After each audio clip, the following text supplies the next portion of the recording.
A warm hello and welcome. I'm Coach Ray, your go-to for narration and conversations on topics that keep you alive and well-ish.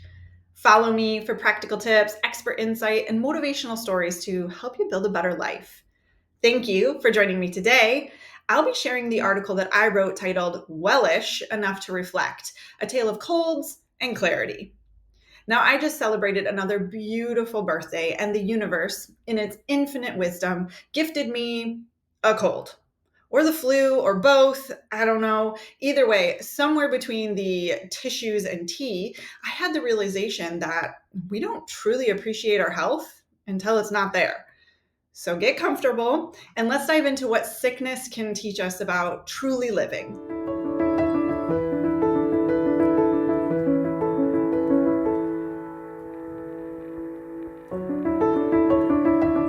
For my birthday this year, I got the gift that keeps on giving, a nasty cold, which I promptly shared with my husband.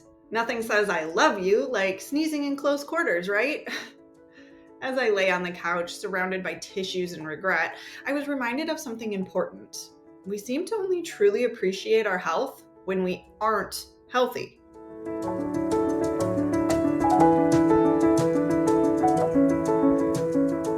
The common cold and flu are caused by viruses, not bacteria, and primarily affect the upper respiratory tract. Unlike bacteria, viruses can't survive or reproduce on their own. These nasty little germs need a host to multiply. In other words, without us, or other living things, viruses wouldn't exist. Well, that's slightly an unsettling thought. You've got to admit, viruses are impressively efficient at what they do. Since antibiotics won't work on viruses and there's no cure for the common cold, recovery comes down to rest, hydration, and managing symptoms. While a cold is usually just an annoying inconvenience, the flu can be far more serious, especially for vulnerable populations. According to the World Health Organization, the flu infects billions of people each year and causes up to 650,000 deaths annually. Both colds and flu spread through airborne droplets and contaminated surfaces, which is why good hygiene is non-negotiable. Washing your hands regularly and covering your mouth when you cough or sneeze may seem like common sense, but they're some of the most effective ways to keep these pesky viruses from spreading.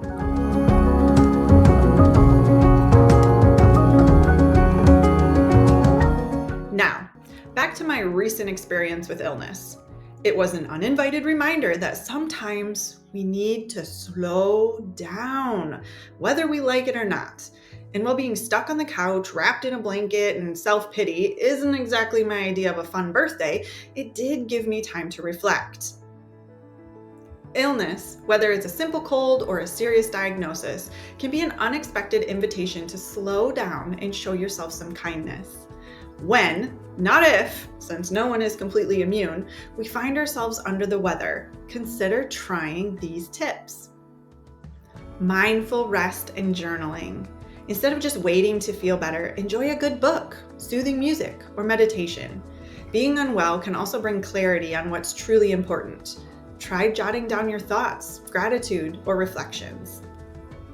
Nourishing foods and extra hydration.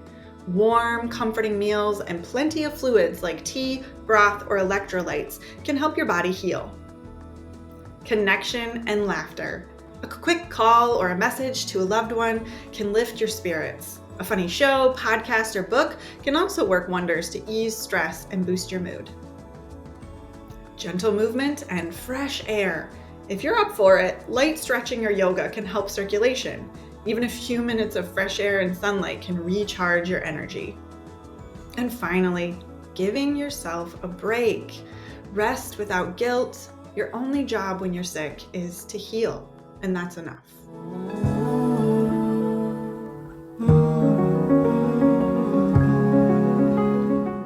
I don't get sick like that often, but this round with a virus was a powerful reminder that health is never guaranteed. Every year, especially around my birthday, I take time to reflect and do a life audit to make sure I'm spending my days in ways that feel meaningful, not just routine. Since illness forced me to slow down this year, it brought up some new questions, ones that might be worth asking yourself too, even if you're feeling perfectly healthy today. Does your job support your well-being? Can you take the time you need to recover, or are you expected to push through at the expense of your health? Side note, no job is worth sacrificing your well-being. Period. Do you communicate your needs? Can you ask for help, whether from loved ones or medical professionals, when you truly need it? Are you willing to be vulnerable, to trust others to care for you, and to let them support you knowing that they have your best interests at heart? Are you truly living when you're well? Health is a privilege not everyone gets to experience. When you're feeling good, are you prioritizing the things that actually matter to you? Sickness has a way of stripping life down to the essentials. It reminds us how fragile we are, but also how resilient our bodies can be. So when you recover, don't just rush back to the grind. Celebrate your health. Appreciate your body, even when it feels like it's let you down. Make space for joy, connection, and self-care. Because the real gift isn't getting over a cold, it's the chance to truly live while you're feeling well. You just listened to me read the article that I wrote titled "Wellish Enough to Reflect: A Tale of Colds and Clarity." The next time you find yourself under the weather, remember, it's not just about powering through or reaching a destination. Yeah, we all want to get better, but it's about appreciating your body for everything it can do. It's a time to slow down and appreciate the beautiful messiness of life. Are you finding joy along the way? Comment below. I would love to start a conversation about how being sick could change your perspective. Take what you need from this, leave the rest, and most importantly, until next time, stay well.